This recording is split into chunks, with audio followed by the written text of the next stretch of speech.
नमस्कार दोस्तों, financial tales में आपका स्वागत है। और आज हम बात करने वाले हैं शेयर बाज़ार के बारे में। शेयर बाज़ार क्या होता है और कैसे काम करता है, आज हम इसके बारे में जानेंगे। तो चलिए बिना किसी देरी के शुरू किया जाए। शेयर का मतलब होता है हिस्सा। बाज़ार उस जगह को कहते हैं जहां आप खरीद और बेच करते हैं। अगर हम देखें तो शेयर मार्केट के दो ही बाज़ार हैं, उनको कहा जाता है बीएससी और एनएससी। बीएससी मतलब बॉम्बे स्टॉक एक्सचेंज और एनएससी मतलब national stock exchange. BSc NSC से बहुत पुराना है। बीएससी या एनएससी में ही किसी लिस्टेड कंपनी के शेयर बेचे खरीदे जा सकते हैं। शेयर बाज़ार में म्यूचुअल फंड, डेरिवेटिव का भी व्यापार होता है। शेयर बाज़ार में बड़े रिटर्न्स की उम्मीद के साथ रिटेल इन्वेस्टर्स और फॉरेन इंस्टीट्यूशनल इन्वेस्टर्स और डोमेस्टिक इंस्टीट्यूशनल इन्वेस्टर्स जैसे म्यूचुअल फंड्स और रिटेल इन्वेस्टर्स ये सब निवेश करते हैं और अच्छा खासा रिटर्न जनरेट करते हैं। काफ़ी लोगों को लगता है कि शेयर मार्केट एक जुआ है, पर ऐसा नहीं। शेयर मार्केट अगर किसी को समझ में आ जाए तो वो इससे अपना रोज़मर्रा का खर्च भी निकाल सकता है। शेयर मार्केट से बहुत लोग अच्छा खासा पैसा कमा के करोड़पति बने हैं। अब चलिए देखते हैं शेयर खरीदने का मतलब क्या है। मान लीजिए कि नेशनल स्टॉक एक्सचेंज में किसी कंपनी ने कुल 10 लाख शेयर जारी किए हैं। आप उस कंपनी के प्रस्ताव के अनुसार जितने शेयर खरीद लेते हैं, उस कंपनी में उतने हिस्से के मालिक बन जाते हैं। आप अपने हिस्से के शेयर किसी अन्य खरीदार को जब भी चाहे बेच सकते हैं। जब तक आप इस शेयर को होल्ड किए हुए हैं, आप उस कंपनी के उतने हिस्से के मालिक कहलाते हैं, फिर चाहे वो एक शेयर क्यों ना हो। कंपनियां जब शेयर जारी करती हैं, उस वक्त किसी व्यक्ति या समूह को कितने शेयर देना है यह उसके विवेक पर निर्भर करता है। उसे हम आईपीओ के रूप से जानते हैं, यानी इनिशियल पब्लिक ऑफरिंग, जो कि आगे आने वाले वीडियोस में डिटेल में बताऊंगा। और इस शेयर को खरीदने या बेचने के लिए आपको आपके किसी भी ब्रोकर की मदद लेनी पड़ती है। और जैसे कि एनएसडीएल और सीडीएसएल दो वेरिएंट में है ब्रोकर, यानी एक है डिस्काउंट ब्रोकर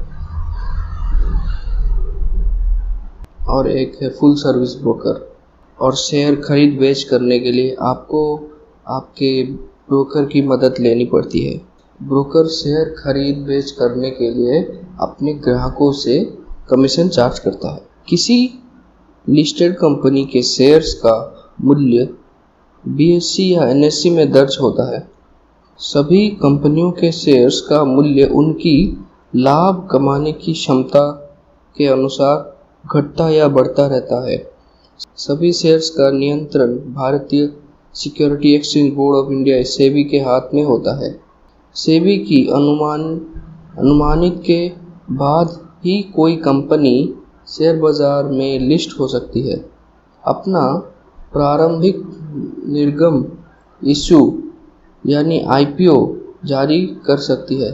सेबी के वेरिफिकेशन के बाद ही वो कंपनी अपना आईपीओ ला सकता है मार्केट में। प्रत्येक तिमाही, छमाही या सालाना आधार पर कंपनियां मुनाफा कमाने पर हिस्सेदारों को लाभांश देती है, यानी डिविडेंड। और इनकी रिकॉर्ड, जो कंपनियां डिविडेंड देती हैं, उनकी रिकॉर्ड आपको Bombay stock exchange, national stock exchange या फिर सेबी के वेबसाइट में उनका रिकॉर्ड उपलब्ध है। चलिए तीसरे नंबर पे बात करते हैं। कोई कंपनी बीएससी या एनएससी में कैसे लिस्ट होती है। शेयर बाज़ार में लिस्ट होने के लिए कंपनी को शेयर बाज़ार से लिखित समझौता करना पड़ता है। इसके बाद कंपनी पूंजी बाजार नियामक सेबी के पास अपने सभी जरूरी दस्तावेज डॉक्यूमेंट्स जमा करती है। सेबी की शर्त को पूरा करने के बाद एक कंपनी बीएसई या एनएसई में लिस्ट होती है। इसके बाद कंपनी अपनी हर गतिविधियों की जानकारी शेयर बाजार को समय समय पर देती रहती है। खास तौर पर ऐसे जानकारियां शामिल होती है जिसमें निवेशकों को हित प्रभावित होते हैं। अब बात करते हैं शेयरों के भाव में उतार चढ़ाव क्यों होता है। किसी भी कंपनी के कामकाज या उसके प्रॉफिट जनरेशन में डिपेंड करता है। मार्केट में लिस्ट होने के बाद कंपनियां रोज कारोबार करती है अपना, और अगर उसका कारोबार में बहुत अच्छा मुनाफा होता है तो लोग उस शेयर की बहुत ज़्यादा डिमांड करते हैं, इसीलिए उसका प्राइस बहुत ऊपर जाता है। और अगर उसमें लॉस आता है लगातार उस कंपनी में, तो मार्केट में लोग उस शेयर को बेचने लगते हैं और इससे उसकी प्राइस गिर जाती है। सारा खेल डिमांड एंड सप्लाई के अंतर्गत रहता है।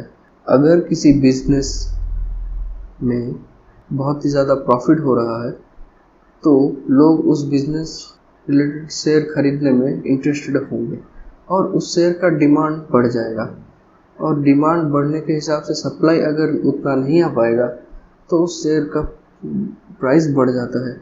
और उसके बाद उसका ऑपोजिट में जब सप्लाई बढ़ जाता है और डिमांड कम हो जाता है तब उस शेयर का प्राइस गिरने लगता है। इसी तरह शेयर ऊपर नीचे होता रहता है।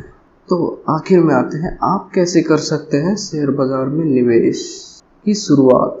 आपको सबसे पहले किसी ब्रोकर की मदद से डीमैट अकाउंट खुलवाना होता है। अब ये क्या चीज़ है अगले वीडियो में जानेंगे। इसके बाद आपको डीमैट अकाउंट के अपने बैंक अकाउंट से लिंक करना होता है। यानी आप किसी भी ब्रोकर के पास डीमैट अकाउंट खोल सकते हैं, जैसे कोटक सिक्योरिटीज़, और हर एक बैंक में लगभग होता ही है। और डिस्काउंट ब्रोकर में आ जाते हैं ज़ीरोधा, अपस्टॉक्स, 5 पैसा, ऐसे ये सब डिस्काउंट ब्रोकर्स हैं। और ज़्यादातर लोग डिस्काउंट ब्रोकर्स को प्रेफर करते हैं क्योंकि उसमें ब्रोकरेज की चार्जेस और ओवरऑली चार्जेस बहुत कम लेते हैं। और उसके बाद बैंक अकाउंट से आप अपने डीमैट अकाउंट को लिंक करने के बाद आपका उस ब्रोकर के साथ एक यूज़र आईडी और पासवर्ड बन जाता है। इसके बाद वह आपको डीमैट अकाउंट में, और जब आपका डीमैट अकाउंट बन जाएगा तो आप बैंक अकाउंट से अपने डीमैट अकाउंट में कुछ फंड ट्रांसफ़र करते हैं, क्योंकि आप डायरेक्टली बैंक अकाउंट से ट्रेड नहीं कर पाएंगे या इन्वेस्टमेंट नहीं कर पाएंगे, इसलिए आप बैंक अकाउंट से डीमैट अकाउंट को फंड ट्रांसफ़र करते हैं। उसके बाद जब आपके डीमैट अकाउंट में फ़ंड आ जाएंगे तब आप उस फंड से अपने हिसाब से अपनी मर्जी से शेयर खरीद सकते हैं। इसके बाद वह शेयर जब आप उस शेयर को खरीद लेंगे, इसके बाद वो शेयर आपके डीमैट अकाउंट में ट्रांसफ़र हो जाएंगे। आप जब चाहें उसे किसी भी दिन में बेच सकते हैं। तो इसी के साथ दोस्तों आज का वीडियो यही समाप्त करते हैं। Until then, be happy, spread happiness, stay positive, spread positivity. Good luck, bye.